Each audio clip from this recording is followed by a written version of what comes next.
بسم اللہ الرحمن الرحیم۔ پارہ نمبر 20 کا خلاصہ پیش خدمت ہے، اور اس پارہ نمبر 20 میں اللہ تعالیٰ نے جو مضامین بیان فرمائے ہیں، تو ایک تو سورہ النمل چل رہی ہے، اور سورہ النمل میں اللہ رب العزت نے حضرت سلیمان علیہ السلام کے دو واقعات بیان فرمائے ہیں۔ یہ دونوں واقعات جہاں حضرت سلیمان علیہ السلام کی عظمت اور ان کی رفعت کو ظاہر کرتے ہیں، وہیں پر یہی دونوں واقعات اللہ رب العزت کی قدرت کاملہ کو بھی ظاہر کرتے ہیں، اور ان واقعات میں ہمارے لیے ایک بہت بڑا سبق ہے، اور ہمیں روزانہ کی بنیادوں کے اوپر اس سبق کو سمجھنے کی ضرورت ہے۔ آئیے پہلے واقعات دیکھتے ہیں، پھر اس سے جو سبق ملتا ہے وہ پیش خدمت کیا جاتا ہے۔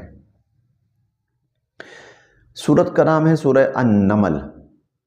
نمل کہتے ہیں چیونٹی کو، ایک چھوٹا سا حشرات الارض میں سے ایک کیڑا ہے، چیونٹی چھوٹی سی مخلوق ہے۔ اللہ رب العزت نے حضرت سلیمان علیہ السلام کو انسانوں کے ساتھ ساتھ جنات، پرندوں، حشرات الارض کے اوپر بھی حکومت عطا فرمائی تھی، اور خود فرماتے ہیں کہ علمنا منطق الطیر، انسان تو انسان، جانور، جنات، سب کی بولیاں اللہ تعالیٰ نے مجھے سکھائی ہیں۔ تو جو واقعہ ہے وہ اس طرح ہے کہ حضرت سلیمان علیہ السلام سفر پر روانہ ہونے لگے اپنی فوج لشکر کے ساتھ، تو ایک چیونٹی اپنی باقی چیونٹیوں سے کہنے لگی، یا ایھا النمل ادخلوا مساکنکم لا یحطمنکم سلیمان وجنودہ وہم لا یشعرون، کہ اے چیونٹیوں اپنے اپنے بلوں کے اندر گھس جاؤ اور چلے جاؤ اپنی بلوں کے اندر، ایسا نہ ہو کہ سلیمان علیہ السلام اور ان کا لشکر تمہیں کچل ڈالیں۔ ان کو تو نہیں پتہ چلے گا، وہ تو گزر رہے ہوں گے، لیکن تم کچلی جاؤ گی۔ اللہ رب العزت نے چیونٹی کے یہ الفاظ سیدنا حضرت سلیمان علیہ السلام کی سماعتوں تک پہنچائے۔ سلیمان علیہ السلام کی سماعتوں تک اللہ رب العزت نے یہ کلمات پہنچائے۔ سلیمان علیہ السلام نے جب یہ الفاظ سنے چیونٹی کے، تو فتبسم ضاحکا من قولہا، وہ اس چیونٹی کی یہ بات سن کر ہنس پڑے، مسکرا پڑے۔ تو دیکھیے اس میں اللہ رب العزت کی قدرت کہ اللہ تعالیٰ نے ایک چیونٹی کی بات، حالانکہ کوئی شخص اگر چیونٹی لے کر اپنے کان کے اندر بھی رکھ لینا تو اسے چیونٹی کے بولنے کی آواز نہیں آئے گی، سمجھنا تو بہت دور کی بات ہے، لیکن یہاں اللہ رب العزت کی قدرت، سلیمان علیہ السلام کا معجزہ یہ ہے کہ پتہ نہیں کتنے کلومیٹر یا کتنے میل دور وہ چیونٹی وہ بول رہی ہے، زمین کے اوپر رینگتے ہوئے چیونٹیوں سے بات کر رہی ہے، اور اللہ رب العزت نے سیدنا حضرت سلیمان علیہ السلام تک اس کی آواز پہنچا دی۔ اللہ کی ذات قدرت کاملہ ہے، جو چاہے کر سکتی ہے۔ سلیمان علیہ السلام کا معجزہ ہے کہ ناممکن چیزیں جو انسانوں کے ہاتھ پر ممکن ہی نہیں ہے کہ ظاہر ہو پائیں، نبی کے ہاتھ پر اللہ ظاہر فرما دیتے ہیں۔ اب جو سبق ہے یہاں پر بہت بڑی بات تھی، بہت بڑی بات تھی، اور تاریخ انسانی میں ایسا واقعہ کہیں اور وقوع پذیر ہوا ہی نہیں ہے، اتنی بڑی بات ہے۔ اللہ رب العزت نے اتنا بڑا کرم کیا، سلیمان علیہ السلام فرمانے لگے، رب اوزعنی ان اشکر نعمتک التی انعمت علی وعلی والدی وان اعمل صالحا ترضاه۔ اللہ مجھے توفیق نصیب فرما کہ میں آپ کا شکر ادا کروں، یعنی میں اس پر آپ کا شکر ادا کرنا چاہتا ہوں، مجھ پر لازم ہے کہ میں آپ کا شکر ادا کروں، مجھے توفیق نصیب فرما کہ میں شکر ادا کروں آپ کی ان نعمتوں کا جو مجھ پر ہو رہی ہیں، اور آپ کی ان نعمتوں کا بھی جو میرے والدین پر بھی ہوئیں۔ تو ہمیں سبق کیا ملا؟ اللہ جب اپنا فضل فرمائے، اللہ جب اپنا کرم فرمائے، اللہ جب اپنا احسان فرمائے، تو بندے کا سر بھی اللہ کے سامنے نیاز مندی میں جھک جانا چاہیے، اور بندے کی زبان پر بھی اللہ کا شکر اور اس کے حمد کے کلمات ہی جاری ہونے چاہیے۔ دوسرا واقعہ، وہ بھی بڑا عجیب واقعہ ہے۔ سیدنا حضرت سلیمان علیہ السلام کو جو حکومت ملی تھی وہ بے مثال حکومت تھی۔ قرآن کریم کہتا ہے وَسَخَّرْنَا لَهُ الرِّيحَ تَجْرِي بِأَمْرِهِ، ہم نے ہوا کو ان کے حکم کے تابع کر دیا تھا، جہاں حکم دیتے تھے ہوا جاتی تھی اور ہوا آتی تھی۔ اور اسی طرح وَمِنَ الشَّيَاطِينِ، ہم نے جنات کو ان کے تابع کر دیا اور ان کے مسخر کر دیا۔ مَن يَغُوصُونَ لَهُ وَيَعْمَلُونَ عَمَلًا دُونَ ذَلِكَ، سلیمان علیہ السلام جو چاہتے ان سے کام لیتے۔ تو ایک یمن کا علاقہ ہے اور وہاں ایک سبا قوم رہتی تھی۔ اس سبا قوم کی ایک ملکہ تھی، ملکہ سبا کے نام سے معروف تھی۔ سلیمان علیہ السلام کو پتہ چلا، اور ان کا جو ہدہد، جو ان کا ٹیکنالوجی، انفارمیشن اور ٹیکنالوجی کا کارندہ تھا، وہ اطلاع لے کر آیا اور کہنے لگا جی کہ ایک قوم میں نے دیکھی ہے، انی وجدت امرأة تملکہم وأوتیت من کل شیء ولہا عرش عظیم وجدتها وقومها یسجدون للشمس من دون اللہ۔ قوم تو بڑی باصلاحیت ہے لیکن مشرک ہے، اللہ کے ساتھ کفر و شرک میں مبتلا ہے۔ سلیمان علیہ السلام نے اس ملکہ سبا کو خط لکھا، انہ من سلیمان و انہ بسم اللہ الرحمن الرحیم اللہ تعالی علیہ واتونی مسلمین، اللہ کے ساتھ نافرمانی اور بغاوت اور سرکشی اور شرک چھوڑو اور فرما بردار بن جاؤ، اور فرما بردار بن کر میری حکومت کے زیر اقتدار آ جاؤ۔ اس خاتون کو جب خط ملا تو اس نے سلیمان علیہ السلام کو پہلے آزمانے کی کوشش کی، لیکن اس آزمائش کے اندر بھی سلیمان علیہ السلام سرخرو ہوئے۔ وہ تفصیل قرآن کریم میں موجود ہے، اختصار کے ساتھ بس جس واقعے کی طرف آنا ہے وہ آپ کے سامنے بیان کرنا ہے۔ وہ ملکہ سبا مطمئن ہو کر، قائل ہو کر سلیمان علیہ السلام پر ایمان لانے کے لیے چل پڑی۔ سلیمان علیہ السلام نے اپنے دربار میں اعلان کیا ایکم یاتینی بعرشہا قبل ان یاتونی مسلمین، وہ آ رہی ہے تو میں چاہتا ہوں آنے سے پہلے پہلے، اس کے یہاں پہنچنے سے پہلے پہلے اس کا جو بڑا عظیم الشان تخت ہے جس کے بارے میں ہدہد نے اطلاع دی تھی، وَلَهَا عَرْشٌ عَظِيمٌ، اور اس کا بہت عظیم تخت ہے، عرش ہے، تخت کو کہتے ہیں، اور غالباً کہ وہ چوڑائی میں کوئی 24 فٹ کے قریب تھا اور اونچائی میں وہ تقریباً کوئی 8 فٹ کے قریب تھا، اس کا تخت شاہی، عرش عظیم۔ تو کون ہے جو اس تخت کو اس کے پہنچنے سے پہلے پہلے لے کے آئے؟ ایک جن کہنے لگا انا آتیک بہ قبل ان تقوم من مقامک، یہ ہماری محفل چل رہی ہے، اس محفل کے ختم ہونے سے پہلے پہلے، اس محفل کے ختم ہونے سے پہلے پہلے میں وہ تخت آپ کے سامنے لا کے پیش کر دیتا ہوں۔ بڑی بات تھی۔ سلیمان علیہ السلام شام کے اندر ہیں، فلسطین کے اندر، اور وہ تخت ہے یمن کے اندر، 2500 کلومیٹر کے قریب کا فاصلہ ہے، اور وہ کہہ رہا ہے کہ آپ جتنی دیر میں اٹھیں گے نا اس محفل سے، اٹھنے سے پہلے پہلے میں وہ تخت آپ کے پاس لے کے آتا ہوں۔ اتنے میں ایک انسان، ایک صاحب علم، وہ کہنے لگا، ایک صاحب علم تھا، ان کا وزیر تھا، وہ کہنے لگا انا آتیک بہ قبل ان یرتد الیک طرفک، جناب یہ تو بہت زیادہ ٹائم ہے، محفل تو لگی رہے گی گھنٹہ، 1.5 گھنٹہ، 2 گھنٹے، 3 گھنٹے، تو یہ تو بہت زیادہ ٹائم ہے۔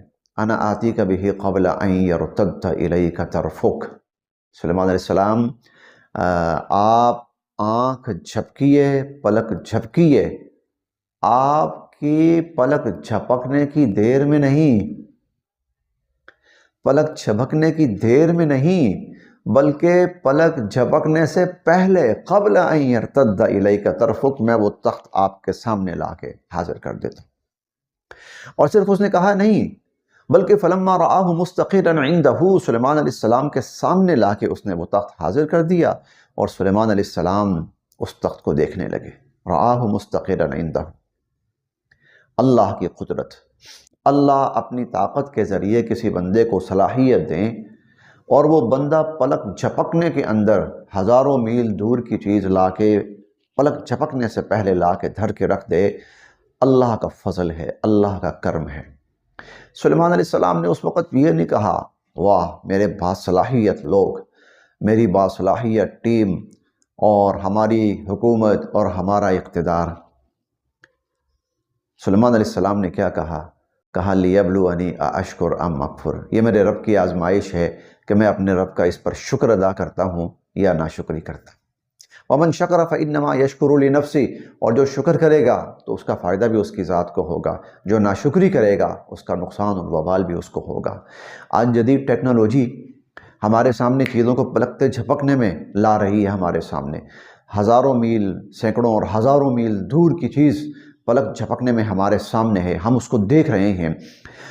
مختلف ذرائع سے چیز جلد سے جلد منٹوں کے اندر اور لمحوں کے اندر کہاں سے کہاں پہنچ جاتی ہے۔ یہی منظر سلیمان علیہ السلام کا بھی ہوا تھا، اور ان کا وزیر پلکتے جھپکتے کے اندر چیز لے آیا تھا۔ تو سلیمان علیہ السلام نے یہ نہیں کہا کہ ہم بڑے باصلاحیت لوگ ہیں، ہمارے پاس دنیا کی سب سے اعلیٰ درجے کی ٹیکنالوجی ہے، وسائل ہیں۔ سلیمان علیہ السلام نے کہا تھا میرے رب کا کرم ہے، احسان ہے، اور اے اللہ مجھے توفیق دے میں تیرا شکر ادا کروں۔ آج ہم کہتے ہیں ہم اس کا کریڈٹ ٹیکنالوجی کو دیتے ہیں، ٹیکنالوجی کا مطلب انسان، ہم اس کا کریڈٹ انسانوں کو دیتے ہیں۔ سلیمان علیہ السلام حقیقت تک پہنچنے والے نبی تھے، اور حقیقت یہ ہے کہ ہر کمال کے پیچھے اللہ کا فضل ہے۔ اشکر ام اکفر، میرا رب مجھے دیکھنا چاہتا ہے کہ میں شکر ادا کرتا ہوں یا ناشکری کرتا ہوں۔ اگر ہم کہیں کہ یہ ٹیکنالوجی کا سارا کمال ہے تو ناشکری ہے، اور اگر ہم یہ کہیں کہ اللہ کا انسان پر فضل اور احسان ہے تو یہ شکر ہے۔ 20ویں پارے کے واقعات میں سے ایک واقعہ سورہ القصص شروع ہوتی ہے 20ویں پارے میں، اور سورہ القصص یہ بالکل سورہ یوسف کی طرح کی صورت ہے، کہ جس میں سورہ یوسف میں حضرت یوسف علیہ السلام کے واقعات بالکل ابتدا سے شروع ہوتے ہیں، ان کا بالکل بچپنا، لڑکپن، نوجوانی، جوانی اور پھر ادھیڑ عمری۔ تو اس سورہ القصص میں حضرت موسیٰ علیہ السلام کے واقعات پیدائش سے پہلے کے، بلکہ پھر پیدائش، اور پھر پیدائش کے فوری بعد کے واقعات، اور پھر نوجوانی اور جوانی، اور پھر ادھیڑ عمری۔ تو موسیٰ علیہ السلام کے واقعات پورے تسلسل اور تفصیل کے ساتھ اس 20ویں پارے میں سورہ القصص میں بیان ہوئے ہیں۔ تو یہ سورہ یوسف کے ساتھ بڑی مشابہت رکھتی ہے یہ سورت۔ میں چند مختصر باتیں اس حوالے سے عرض کیے دیتا ہوں۔ فرعون، مصر کے اوپر فرعونوں کی حکومت تھی اس وقت جب موسیٰ علیہ السلام کی ولادت ہوئی، اور ان فرعونوں کو کسی نے یہ پٹی پڑھا دی تھی، کاہن نے، بچہ پیدا ہوگا اور تمہاری سلطنت کے زوال کا باعث بنے گا، اور یہ اتنی بڑی سلطنت تباہ ہو جائے گی، اور وہ بچہ ان بنی اسرائیلیوں میں سے ہوگا، اور ان سالوں کے اندر اس بچے کی پیدائش متوقع ہے۔ چنانچہ اس نے ان سالوں میں جو بچہ بھی پیدا ہوتا اس کو قتل کروانا شروع کر دیا، کہ وہ بچہ بچ نہ پائے۔ پیدا تو ہو جائے گا، پیدا ہونے سے نہیں روک سکتا، پیدا تو ہو جائے گا، لیکن پیدا ہونے کے بعد وہ بچہ بچ نہ سکے، ختم کر دیا جائے اس کو۔ چنانچہ اس وجہ سے 70,000 سے زائد بنی اسرائیل کے بچے قتل کیے انہوں نے۔ قرآن کریم کہتا ہے یقتلون ابناءکم، بدترین طریقے سے تمہارے بیٹوں کو قتل کر دیتے تھے، اور ایک جگہ قرآن کریم کہتا ہے یذبحون ابناءکم، تمہارے بیٹوں کو ذبح کر ڈالتے تھے۔ اندازہ لگائیے کہ کتنا بڑا ظلم تھا بنی اسرائیل کے اوپر، کتنا مشکل وقت تھا بنی اسرائیل کے لیے۔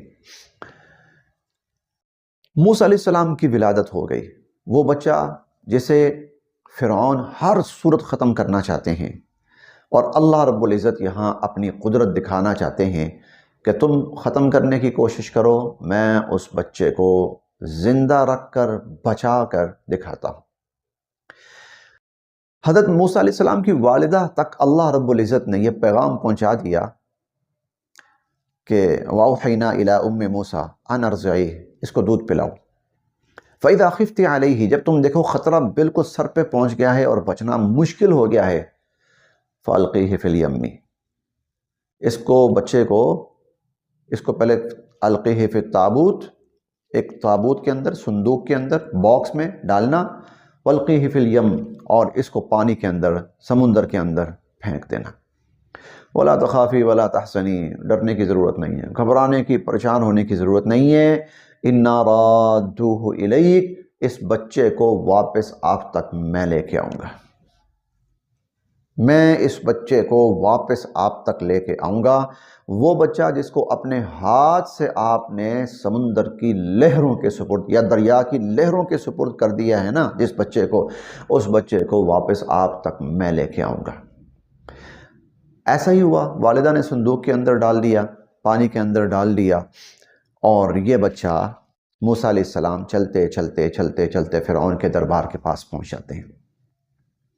فرعون کی ملازمائیں ہیں وہاں پر قریب پانی میں، انہوں نے دیکھا صندوق ہے، اٹھایا، بچہ ہے، لے گئے۔ آگے فرعون اور ان کی بیوی حضرت آسیہ جو بعد میں حضرت موسیٰ علیہ السلام پر ایمان لائیں، حضرت آسیہ نے دیکھا، فرعون کہنے لگا بنی اسرائیلی بچہ لگتا ہے، قتل کر دو اس کو، مار دو اس کو، نہیں چھوڑنا۔ تو حضرت آسیہ کہنے لگیں لا تقتلوہ عسیٰ ان ینفعنا او نتخذہ ولدا، کہ نہ قتل نہ کرو، ہم اس کو اپنا بیٹا بنا لیں گے، کل کو ہمیں ہی فائدہ پہنچائے گا۔ فرعون ان کی باتوں سے لاجواب ہو گیا، موسیٰ علیہ السلام کے قتل کا ارادہ ملتوی کر دیا۔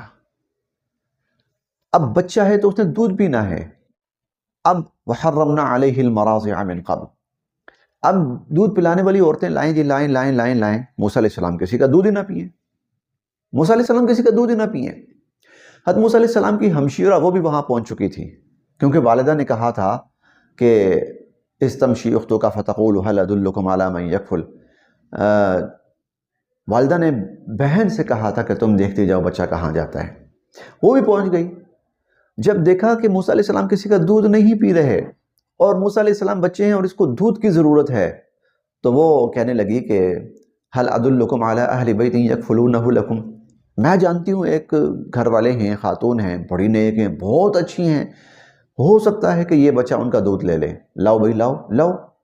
چنانچہ گھر آئیں، اماں جان چلیے، موسیٰ علیہ السلام پہنچ گئے ہیں وہاں پر، بھائی وہاں پہنچ گیا ہے اور وہ کسی کا دودھ نہیں پی رہا، تو میں ان کو کہہ کے آئی ہوں کہ میں کسی دودھ پلانے والی عورت کو لے کے آتی ہوں۔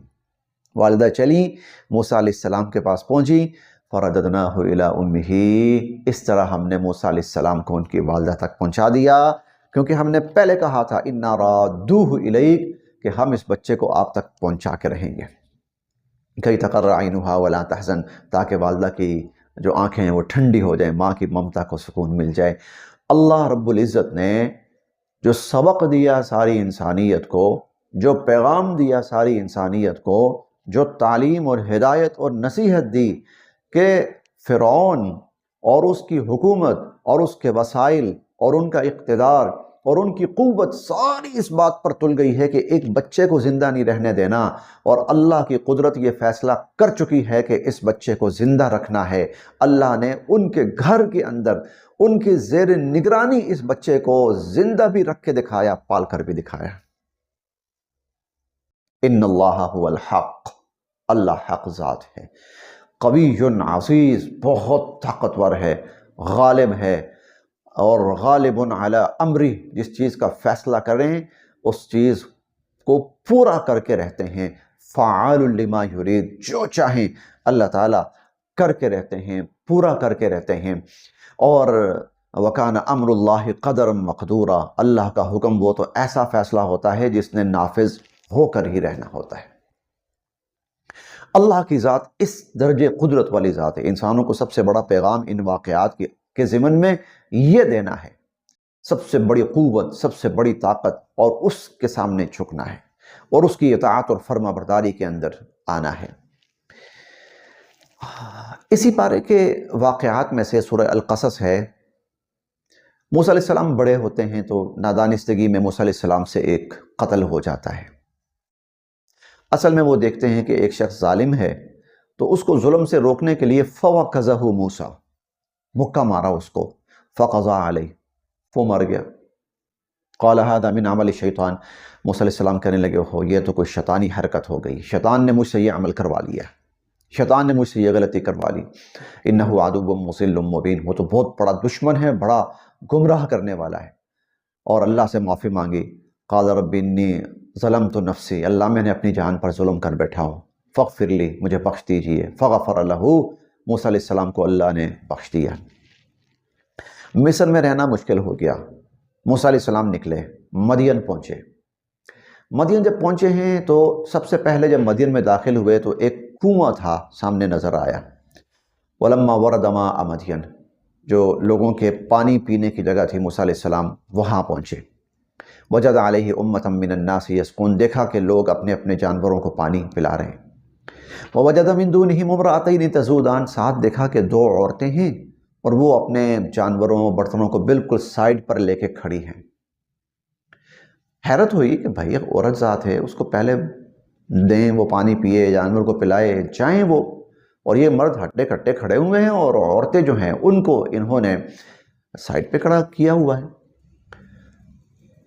تو موسیٰ علیہ السلام ان عورتوں کے پاس آئے، قالتا لا نسقی حتی یفصل الرعاء، وہ کہنے لگی ہم تو اس وقت تک نہیں پلا سکتی جب تک یہ نہیں چلے جائیں گے۔ موسیٰ علیہ السلام نے ان کو ہٹایا، فسقا لہما، اور موسیٰ علیہ السلام نے ان کے جانوروں کو پانی پلایا اور ان کو برتن بھر کے دیے کہ آپ چاہیے۔ یہ جب بچیاں گھر پہنچی ہیں تو والد صاحب نے ان سے پوچھا کیا بات ہے، آج بہت جلدی تم لوگ آ گئے ہو؟ تو وہ کہنے لگی کہ ایک نوجوان آئے تھے اور انہوں نے ہمیں اس طرح سے ہماری مدد کی اور ہمیں پانی پلا دیا ہمارے جانوروں کو، ہم جلدی آ گئے۔ اچھا، جاؤ اس نوجوان کو لے کے آؤ۔ اب جو بات اس ساری تمہید کے بعد بیان کرنی اور عرض کرنی ہے، اور خصوصاً خواتین کے لیے بہت قابل توجہ بات، وہ یہ کہ اللہ تعالیٰ اس خاتون کے آنے کا جو منظر ہے وہ قرآن کریم میں بیان فرما رہے ہیں۔ وہ خاتون آئی، کیسے آئی؟ فجاءته احداہما تمشی علی استحیاء، وہ اس طرح چل کے آ رہی تھی کہ سراپا شرم و حیا بنی ہوئی تھی، سراپا شرم و حیا۔ حضرت عبداللہ ابن عباس رضی اللہ عنہما اس کی تفصیل کرتے ہوئے فرماتے ہیں کہ وہ جب خاتون چلتے ہوئے آ رہی تھی تو اس نے اپنا پورا وجود ڈھانپ رکھا تھا، اور اپنا جو چہرہ تھا اس کا صرف ایک آنکھ کی جگہ خالی چھوڑی ہوئی تھی تاکہ میں راستہ نظر آئے اور میں سامنے دیکھوں۔ قرآن کریم اس عورت کا کیا ضرورت تھی؟ ٹھیک ہے وہ آئی، موسیٰ علیہ السلام کو لے گئی، نہیں، قرآن بتانا چاہتا ہے ایک مسلمان خاتون، فرما بردار خاتون کی چال کیسی ہونی چاہیے۔ جب وہ چلے تو وہ سراپا شرم و حیا ہو، وہ سراپا دعوت نظارہ نہ ہو۔ اللہ تعالیٰ اس بات کی سمجھ ہمیں اور ہماری خواتین کو خصوصاً نصیب فرمائے۔ اس 20ویں پارے میں اللہ رب العزت نے اپنی قدرت کے مظاہر میں سے ایک مظہر یہ بھی بیان فرمایا، اللہ کی قدرت کی نشانیاں جن کو پڑھنے سے، سننے سے، سمجھنے سے اللہ کی عظمت دل میں بیٹھتی ہے۔ اللہ کی عظمت دل میں بیٹھنے سے اللہ کی فرما برداری کا جذبہ پیدا ہوتا ہے۔ چنانچہ اللہ تعالیٰ فرماتے ہیں قُلْ أَرَأَيْتُمْ إِنْ جَعَلَ اللَّهُ عَلَيْكُمُ اللَّيْلَ سَرْمَدًا إِلَى يَوْمِ الْقِيَامَةِ مَنْ إِلَٰهٌ غَيْرُ اللَّهِ يَأْتِيكُمْ بِضِيَاءٍ، اگر اللہ رات ہی رات کر دے اور دن آئے ہی نہ، ہے کوئی دن لا سکے؟ کوئی ہے جو دن لا سکے؟ نہیں لا سکتا، نہیں لا سکتا۔ اللہ ہی کی ذات ہے کہ وہ دن لاتی ہے، اللہ ہی کی ذات ہے وہ رات لاتی ہے۔ پھر آگے فرماتے ہیں قُلْ أَرَأَيْتُمْ إِنْ جَعَلَ اللَّهُ عَلَيْكُمُ النَّهَارَ سَرْمَدًا إِلَى يَوْمِ الْقِيَامَةِ مَنْ إِلَٰهٌ غَيْرُ اللَّهِ يَأْتِيكُمْ بِلَيْلٍ تَسْكُنُونَ فِيهِ، اگر اللہ دن ہی دن کر دے، رات نہ آئے، کوئی ہے جو رات لا سکے؟ وہ رات جس میں تم سوتے ہو، آرام کرتے ہو، سکون حاصل کرتے ہو، نہیں لا سکتے۔ اللہ ہی کی ذات ہے، دن بھی لاتی ہے، اور اللہ ہی کی ذات ہے رات بھی لاتی ہے۔ اللہ ہی کی ذات ہے دن بڑا کر دیتی ہے، رات چھوٹا کر دیتی ہے۔ اللہ ہی کی ذات ہے کہ رات بڑی کر دیتی ہے، دن چھوٹا کر دیتی ہے۔ اللہ کی قدرت ہے۔ اس سورہ القصص میں اور 20ویں پارے کے مضامین میں سے ایک مضمون جو صاحب ثروت لوگوں کے لیے خصوصاً قابل توجہ ہے۔ بنی اسرائیل میں ایک شخص تھا، اس کا نام قارون تھا۔ کان من قوم موسیٰ، تھا موسیٰ علیہ السلام کی قوم میں سے اور بنی اسرائیل میں سے تھا۔ قارون اس کا نام تھا اور اس درجے مالدار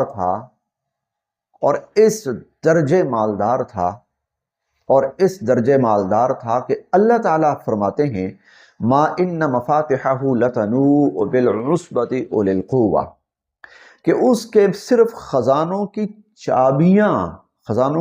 چابیاں مردوں کی اور بھاری بھرکم مردوں کی، طاقتور قوت والے مردوں کی ایک اچھی خاصی